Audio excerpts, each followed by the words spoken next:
Alors, à l'écrit, il faut toujours penser à rendre le message facile à lire, à donner envie. Hein, on l'avait vu, rappelez-vous, dans les autres exercices. Hein. Quand vous voyez qu'un texte est aéré, quand vous voyez qu'il y a des paragraphes, ça vous donne envie de lire. Quand vous voyez que c'est touffu, que c'est pas aéré, qu'il n'y a rien qui se détache, ça rebute. Donc mettez-vous toujours à la place du lecteur quand vous écrivez. Un message n'est efficace que si, au démarrage, on se répète, hein, on a réfléchi et on a préparé. On a réfléchi à quoi? On répète un petit peu ce qu'on a vu hier. Non, avant même. On veut écrire quelque chose. Le public. Ensuite, c'est quoi mon objectif? Quel est le message essentiel que je veux faire passer? Comment je vais le faire passer? Quel est le contexte? Ensuite, qu'est-ce qu'on fait au niveau... On fait jaillir les idées. On fait jaillir les idées. On ne se brime pas. Hein? On se lâche et ensuite seulement on trie, on classifie.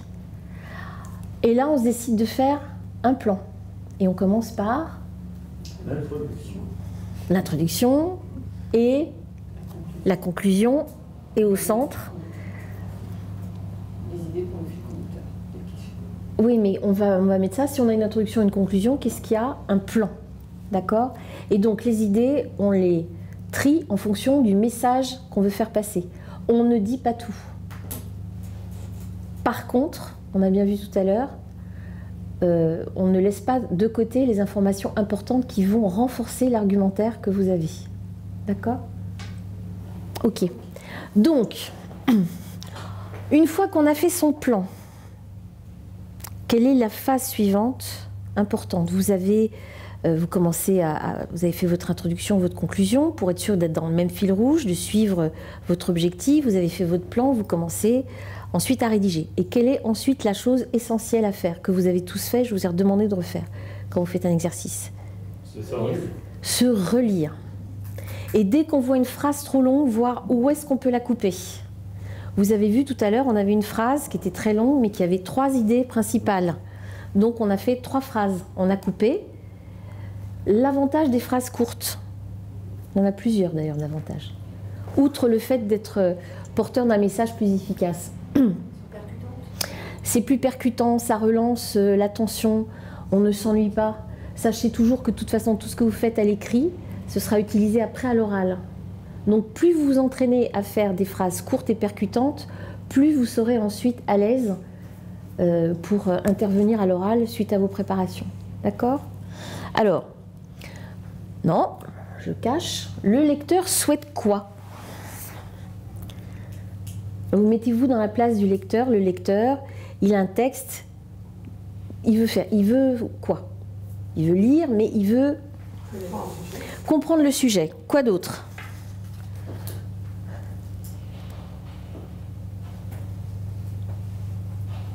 Avoir les données, l'information. Avoir suffisamment d'informations, s'il doit agir, savoir quoi faire, quand faire, comment faire. Il veut lire le texte avec facilité. Ils sont très bons. Saisir, comme on a dit, vous avez un objectif. Donc saisir quel est le message essentiel. Donc il faut que ce soit facile à lire, agréable, qu'il saisisse le message essentiel. S'il a une action à mener, quelle est l'action qu'il doit mener? Mémoriser les choses importantes. Et en dernier lieu, c'est la cerise sur le gâteau, s'il doit faire quelque chose, être motivé. Voilà. Donc motiver votre lecteur. Comment on va faire? On va parler comment? Les verbes. Parce que les verbes, c'est l'action. Hein. Donc on va mettre des verbes d'action de préférence, mais on ne peut pas toujours, mais surtout on va utiliser quel temps? Le présent. Pourquoi?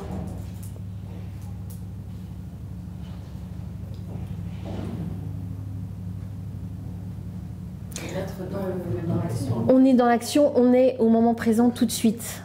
Hein, vous avez vu l'exercice que tout à l'heure on a fait.